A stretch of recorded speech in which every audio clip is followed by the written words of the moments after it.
One wake up and we're out. We are Florida found and down, baby.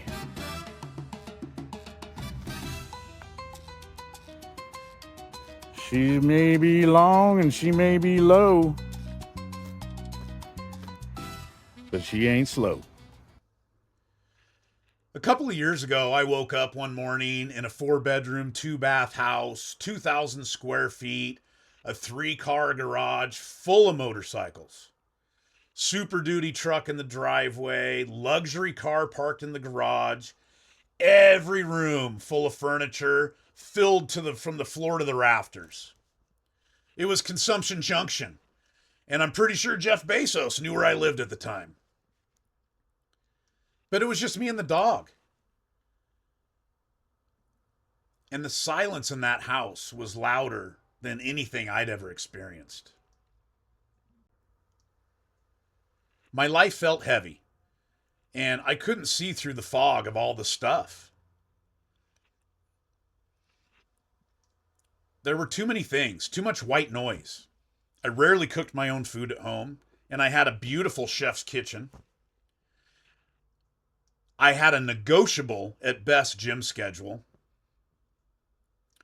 And I was not fully aligned with who I needed or wanted to become. My life had become very comfortable, but it was also very empty. I've always found my greatest growth under discomfort and pressure. So after much consideration and planning, I decided to sell my house. I sold or gave away most of my possessions. I bought a 40-foot Class A diesel pusher and a Jeep to tow behind it. My motorcycle club had recently moved to 16 acres in Bend. So I bought a storage container for the things that I wanted to keep. I built an RV pad on the property and completely simplified my lifestyle. I didn't simplify because I had to. I simplified because I needed to get uncomfortable. I needed to create space to think. I had family that moved from Central Oregon to the Emerald Coast of Florida earlier in the year. So in October 2024, I had surgery to repair my shoulder, and 2 weeks later, I took off across the country looking for clarity and adventure.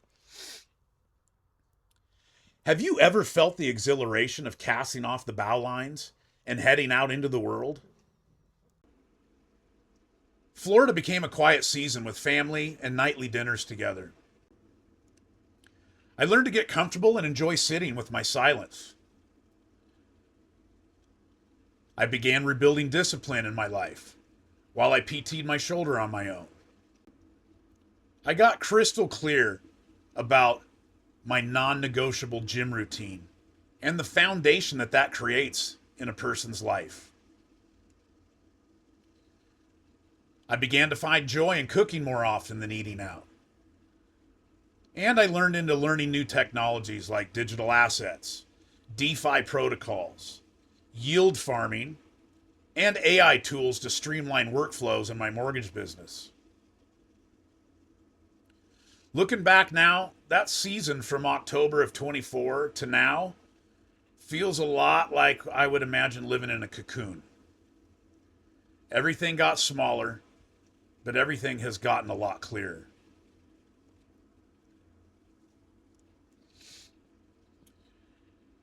The first quarter of 2025 with my mortgage business was exceptional. But I was not expecting what was about to happen next. I drove back across the country to Central Oregon in April of 2025, and immediately upon arrival got smacked with some hard personal revelations. And if that wasn't bad enough, then the real estate market locked up, and I went 5 months without closing a single loan. Never in 20 years had I gone longer than a couple of months without closing business. But instead of freaking out, I zeroed in on my daily cadence, on my routine, and on that foundation. My discipline locked in harder, and clarity continued to reveal that that is my compass. My perspective continued growing, and I doubled down on investing and educating myself, recognizing that the world was changing. The patience that I embraced during that mortgage slowdown literally became my keystone. The world is changing fast, and I've realized I'm not done building. I'm building from the grief and the people pleasing that broke me. I am not the same man that entered this process 4 years ago. That man absorbed all those blows. The season of shrinking myself is over. Now it's time to expand again.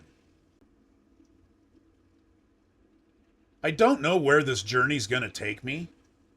I just know in my spirit that I'm supposed to build it. If this work resonates with you, please consider subscribing to the channel to stay connected with this ongoing journey.